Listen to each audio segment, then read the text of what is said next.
তো আপনি অনলাইনে বিজনেস করতে গেলে অবশ্যই আপনাকে এটা মাথায় রাখতে হবে যে কোনো কাস্টমার যদি তাদের সুবিধা মতো চায় আপনি তাদের সুবিধা মতো দিতে হবে, যদি না দেন তাহলে কিন্তু আপনি অনলাইনে যে বিজনেস এটা কখনো টিকবে না। এই যে দেখেন, আসসালামু আলাইকুম, আশা করি সকল ভালো আছেন। আপনাদের দোয়ায় ভাই আলহামদুলিল্লাহ অনেক ভালো আছি।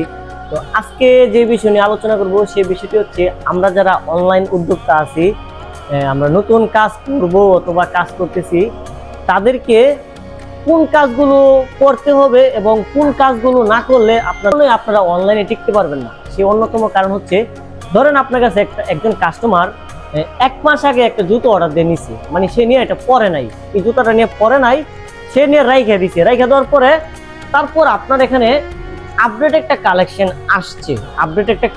আসছে। এখন আপনার কাছ থেকে যে জুতাটা নিছে, সেই জুতাটা যেরকম নিছে এরকমই আছে। এখন কাস্টমারের চাহিদা হচ্ছে সে নতুন যে জুতাটা আসছে, বা আমি জুতা নিয়ে বিজনেস করি যার জন্য জুতা বলতেছি, আপনারা যেটা নিয়ে বিজনেস করেন ওইটাই।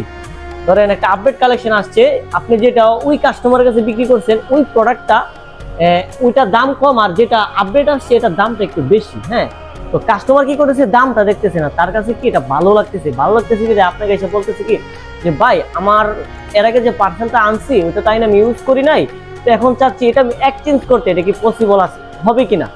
তো দেখেন ভাই, এখন আপনি যদি এই কাস্টমারকে এটা এক্সচেঞ্জ না করে দেন তাহলে আপনার কোন জায়গায় সমস্যা হবে আমি বলি আপনাদের।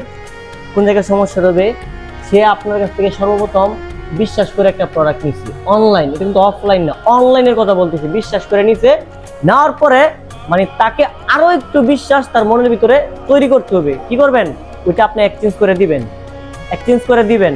দরকার বললে কাস্টমারকে বুঝাইবেন, যে বলবেন যে ভাই আমরা এক্সচেঞ্জ করে দিলে আমাদের ডেলিভারি খরচ এত যেতেছে, আপনি রিকোয়েস্ট করে হইলো তার কাছ থেকে ডেলিভারি চার্জটুকু নিয়ে তাকে প্রোডাক্টটা এক্সচেঞ্জ করে দেওয়ার জন্য। এক্সচেঞ্জ করে দিলে দেখা গেছে কি হইব, আপনি প্রোডাক্টটা তারে দিয়েছেন, দেওয়ার পরে ওই কাস্টমার কি করবে জানেন, তার ভালো লাগছে, তার কথা মতো আপনি ইয়া করছেন, তারপরে তার আশেপাশে 2জন কাস্টমার আছে তাদেরকে বলবে যে অনলাইনে এই পেজে হ্যাঁ প্রোডাক্ট বিক্রি করে, তাদের প্রোডাক্ট অনেক ভালো এবং সার্ভিস ভালো দেয়, যার জন্য প্রোডাক্ট নিতে পারো।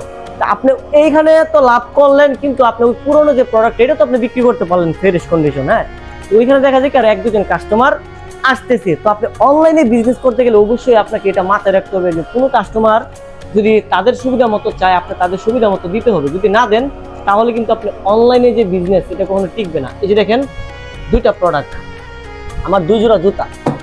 এই যে আমার একজন কাস্টমারের নাম হচ্ছে মারুফ। হ্যাঁ, মারুফ, সে এই যে দেখেন আমি এটা এই যে ক্যাজুয়াল S2 বদলে দিলাম, ক্যাজুয়াল H03।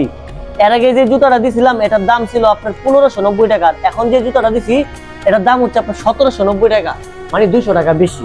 আমি এক্সচেঞ্জ কেন করে দিছি, এর জন্য করে দিছি এক্সচেঞ্জ, যাতে সে আবার আমার কাছ থেকে প্রোডাক্টটা নেয়। এখন যদি আমি এক্সচেঞ্জ না করে দিই তাহলে দেখা যায় কি সে ওই জুতাটা নিতেছে, এটা ইউজ করবে, প্লাস কি অন্য কোথাও থেকে সে প্রোডাক্টটা নেবে, তারপর কি হচ্ছে আমার হাত থেকে একজন কাস্টমার চলে যাচ্ছে।